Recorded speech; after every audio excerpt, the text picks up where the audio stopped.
What is going on, fight fans? We are back with another roundtable, post beta 2 roundtable. And of course, today I am joined by the Global Communications Director, Will Kinsler, the Creative Director, Ash Habib, and myself, Edward, Content Manager. And today we're going to talk about how we feel about the beta, what is the feedback that we received from you guys regarding the beta, our publisher announcement that I know a lot of you have heard about, and what our next steps are for Undisputed. So I'm going to kick it right to you, Ash. We're going to start off with the creative director. How do we feel, or how did we feel about the beta this time around?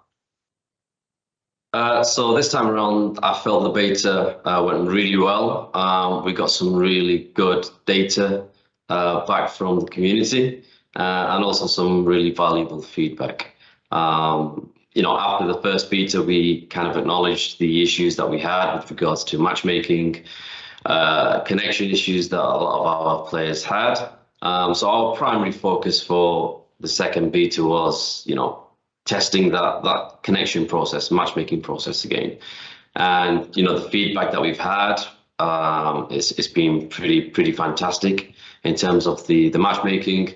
Looking at the data, the majority of players found a match between 1.5 to 2.5 seconds. So we were delighted, with the results that came through.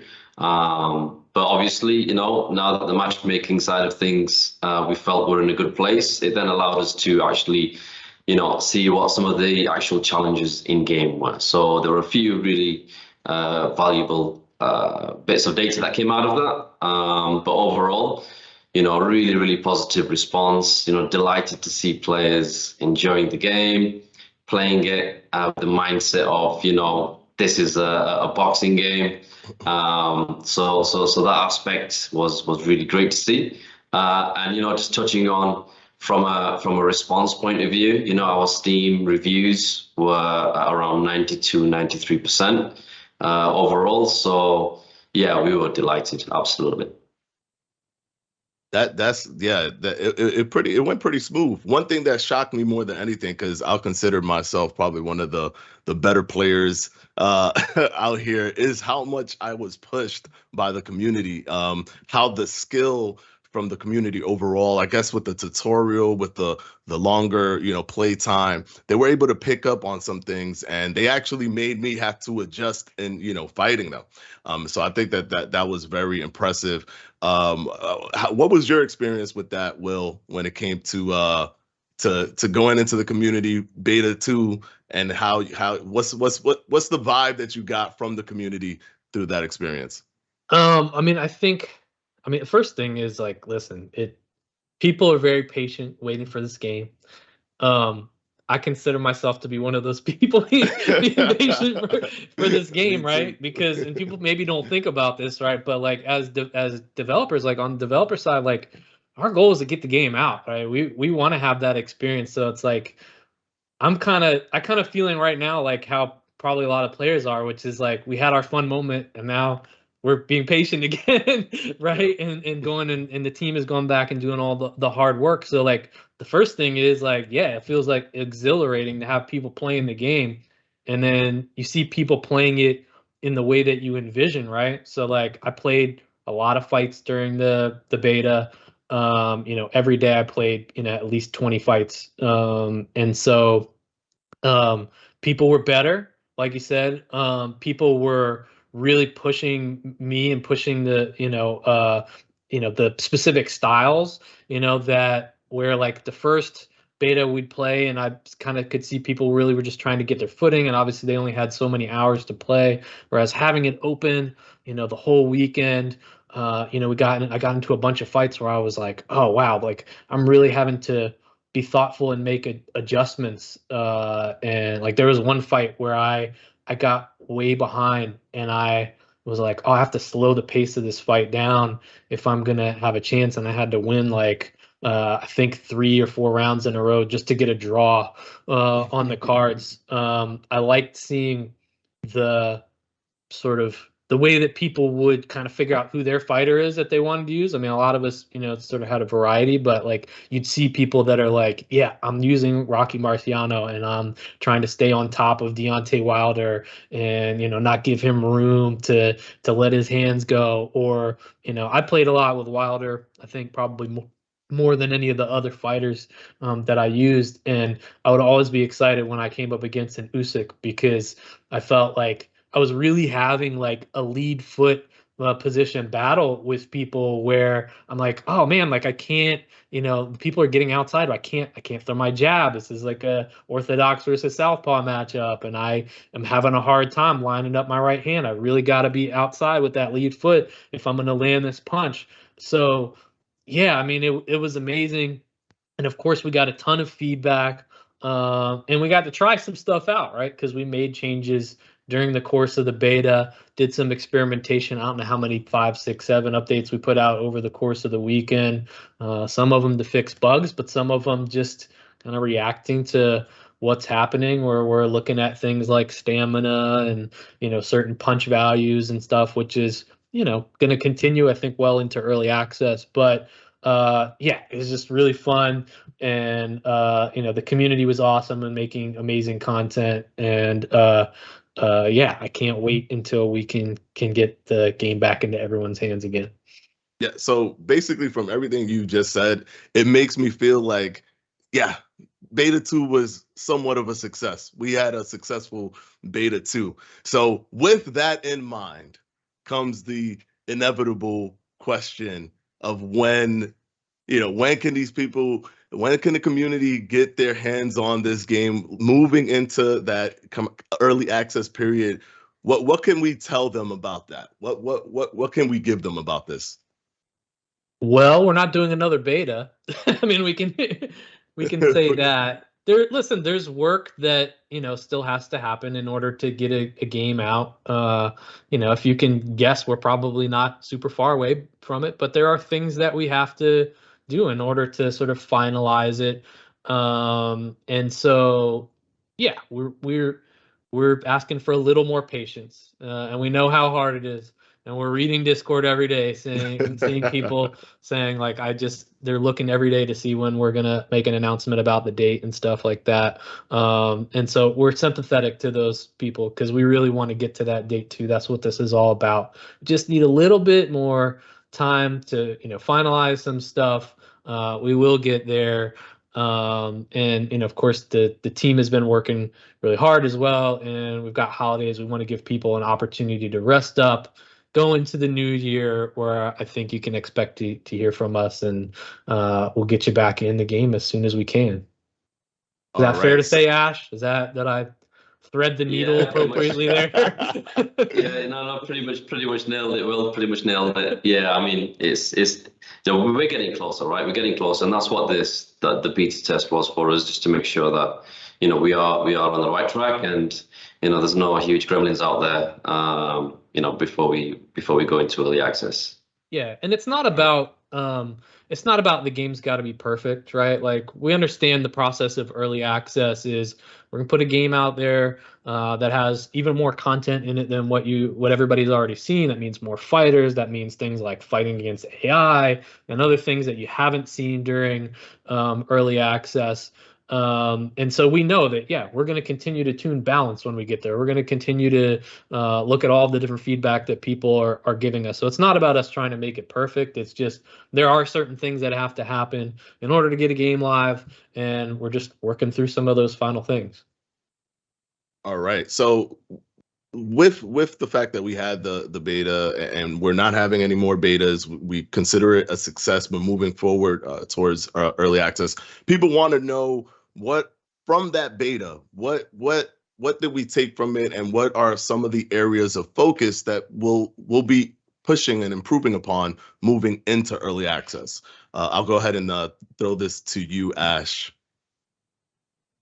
So there were a few key moments within that beta which kind of stood out in terms of areas that we needed to improve on, and some of these things we already knew in terms of it's in our roadmap to improve. And one of the probably the biggest gripes was around the dazed state, right? So once you knocked your opponent into a dazed state when they were out on their feet, they were a little too easy to get away from you, right? I think that's the issue that we had.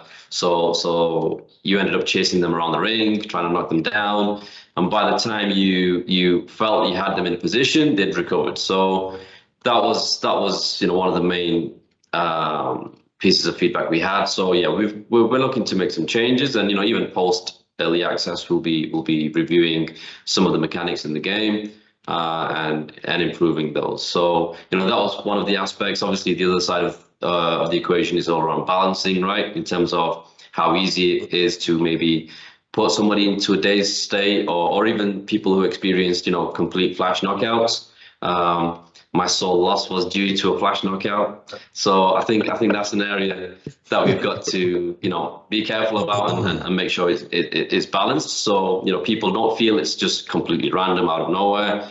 I mean, interestingly, one of the videos that I saw where somebody threw their controller against the wall from a flash knockout. I mean, that for me was a perfect scenario of a flash knockout taking place, because he was just like playing the game like a Street Fighter, right? Just bashing the buttons, and then he completely gassed himself out. So you could visually see, just the arm punches going, no strength, stamina completely gone, and the opponent caught him with a perfect counter, right? And that's the danger that we want players to feel in the game, where if you do try and play this like other combat games, there's a chance of you getting completely wiped out. But that is an aspect we've got to make sure we balance properly, and it's not just pure. I was trying to figure out, Ash, when you said that you had one flash knockout loss, if you thought that you should have had more or less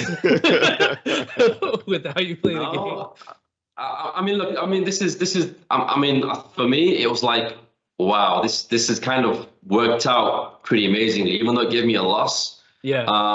I was like, it was in the fourth round, maybe. I won every round, and I was like, yeah, this is an easy fight. This player's not using the space, he's not using directional punches, just going in, weaving and punching, and that's pretty easy to overcome in our game. But I just got complacent, right? I was just thinking, yeah, this is easy, and he just got me with a counter hook, and it was game over. So yeah, I mean, look, it's a tough one to take, but it's boxing, right? I think without going into naming some of our roster, some of the fighters have experienced that, right, where they've gotten a little bit complacent, they've gone for the kill, and it's lights out. Yeah, one punch can change a fight. It happened to me too. I had a flash KO loss, and it just when it happened, I was just like, you know what I mean? Like shocking. it was a really cool moment. And so yeah, I mean, it's obviously it's got to be tuned right. It needs to feel appropriate when it happens, but when it does, it's pretty cool. Yeah, and I mean, I guess we do have balancing issues that we need to resolve. Obviously, the mechanics, like the dazed state, we had some issues with some of the knockdowns. But this beta also gave us a number of bugs that we have to fix, right? So some players experienced like the whole ghost punches thing, right, where you were dazed like out of nowhere, or even knocked down out of nowhere, right? So there's some online latency issues that we have to deal with.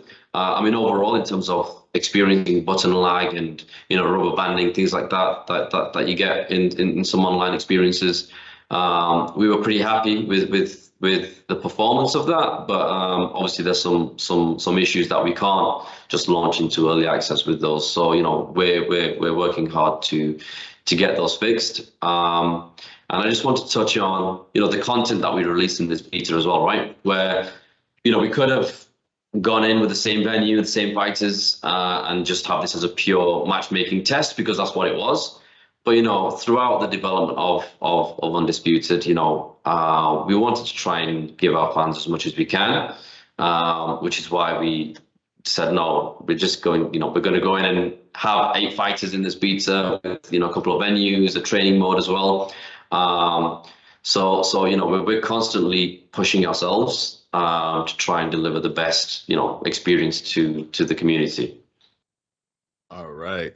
And also I know when it comes to there was questions regarding the judging and stuff like that. I know a lot of that came up, but we're definitely working on tweaking that and making sure that it's more in line with the story of the fight or what happened in the fight, and people that won the fight or feel that they've won the fight. It leans more into that than the confusion that was created during the beta. I think most of the time it works pretty well. Yeah. But you do have those rounds where you look at it, and I think we've talked about judging, I think in the past here on the roundtable, about the fact that we have something like 30 or 40 different judges that are in the game, and they care about different things. Now, they care about the same things that a real judge would care about, and some of those things are weighted differently, right? Where some judges will care about power punches, or they'll care about defense, or I think we have to look at some of the weights, way those things are weighted, to make sure that something that they care about doesn't outweigh a round that was obviously won by somebody else. And right now, every once in a while, it happens where you'll see something that happened, and you're like, I think I know probably why that judge voted that way on that round. It's just another tweaking and tuning thing that we'll continue to do. I think overall they're pretty good, but there's definitely some edge cases, or in certain types of fights, or the way that certain people fight, where that stuff will come up a little bit. Okay, one thing I want to talk about is we kind of went viral on Twitter with a knockout punch that was very amusing. A lot of people got into it. It was shared all over the place. It was Deontay Wilder literally knocking Usyk out of the ring completely, just flying. Like if they were in an arena, he would have flew right into the stands, basically. So what's going on with that? Where are we with that type of with that bug that basically went viral? So that's actually a move that people don't know about with Wilder, where you have to press a certain combination and it knocks the guy out of the ring, right? He would be the one to have that. Yeah, I mean, look, it's part of the reason why we do the beta, right? So we can see these kind of issues before we launch, and it was an interesting conversation with Usyk's team over the weekend when that happened. It's a good thing we've got a good relationship with a lot of these guys. But no, I mean, look, it's a bug that was highlighted, right? And replicating some of these bugs when we're going through QA ourselves, we are an incredibly small studio. So when you have thousands, tens of thousands of people playing the game, it's a much better kind of pool of data to extract from. So yeah, we fixed that, right? So that's not something that fingers crossed should occur again. But yeah, I mean, look, it was great to see so many people enjoying that particular moment. Well, there's also something else that kind of got shared around too. A lot of publications, a lot of boxing publications picked up on it. They were looking at Deontay Wilder's stats, and they zoomed in, or they focused in on his right hand power, and they noticed that it wasn't a perfect 100 or a 99. They asked, well, what's the deal with that? It was an 88 at the time of the beta. So we just, we want to know where are we with the stats, especially with stuff like that that's very highlighted when it comes to the fighters. Stat Gremlin got it, right, Ash? Because I don't think because it wasn't 88 before. Yeah, no, that's right. It wasn't 88 before. It was in the 90s, but I think one of the challenges was obviously each fighter had traits, right?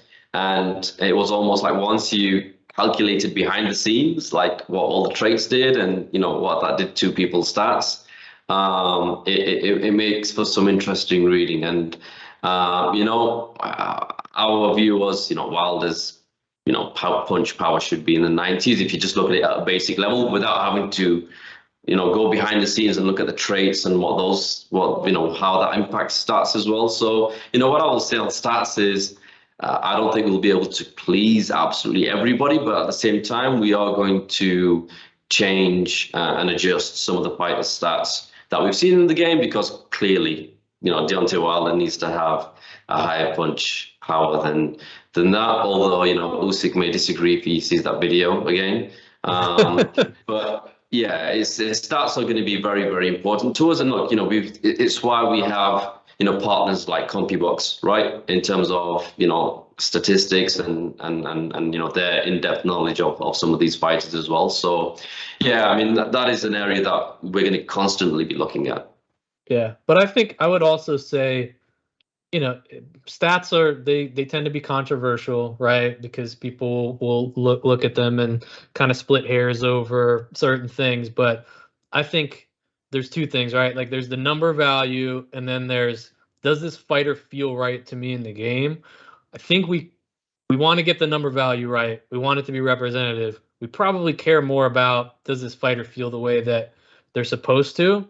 And so, I would think about both of those things, right, in the stat discussions, because what we really want to hear about from people is like, if I don't feel like I can hurt somebody with Deontay Wilder, that's a problem, right?